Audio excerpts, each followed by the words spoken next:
For generations, most sporrans were made from seal skins, but they have become increasingly difficult to get hold of. So one entrepreneurial farmer has come up with a novel source of raw material for her sporran business. You're listening to Take the Floor with Robbie Shepherd. Here's a tune for my colleagues on the Landward team. It's their Christmas night out tonight. Have fun. Now, ladies may have their fancy shoes and their glittery bags when they go out for the evening, but there's only one accessory that can complete a Highland gentleman's outfit. You're going to be long in there? Well, we're late. Now, whether it's a plain sporran or a fancy evening one, there's a whole range of styles to choose from. But one designer's creations are making the rest look positively tame.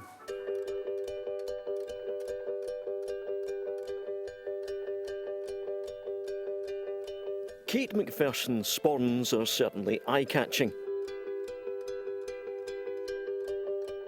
None of the animals she uses have been shot specially to make sporrans. Most have been either killed in game shoots or a roadkill her neighbours have spotted.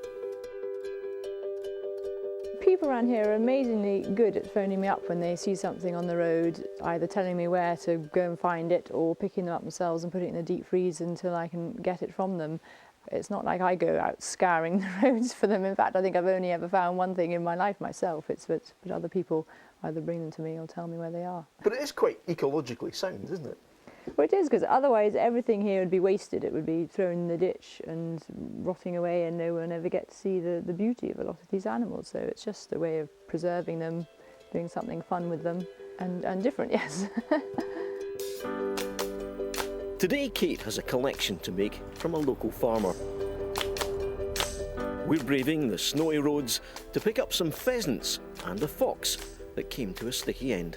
Good to see you.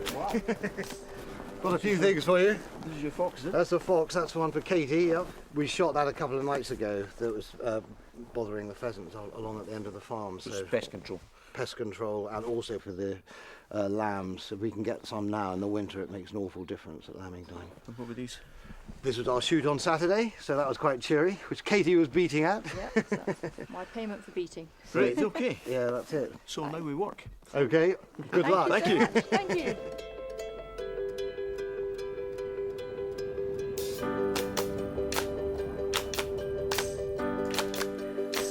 I won't work on these today. I'll put them in the deep freeze later. Oh, is that? And that gets all the bugs and ticks and creeper crawlies can get frozen off in the deep freeze so they don't all head towards me when I'm skinning them. All right, so we just put them in the bag. Well, Leave them there just down now. there. Yeah. This polecat that was killed on the road is ready to work on. It's quite tricky, isn't it? Yes, to go steadily. But luckily with animals that have got plenty of fur, if you make some holes, they're easy to hide the stitching up. It does smell a little bit though.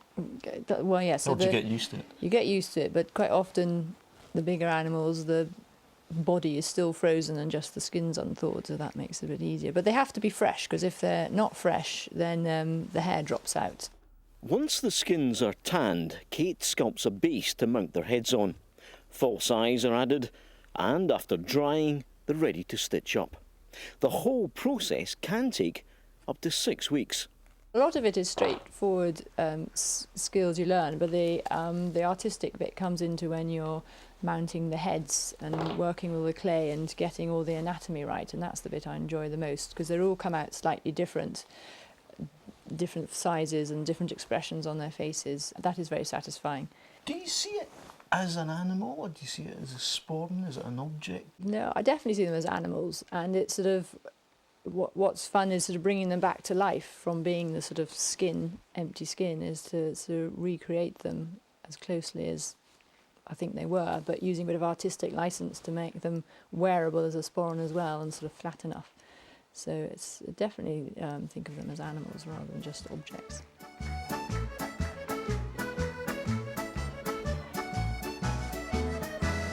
What do you think?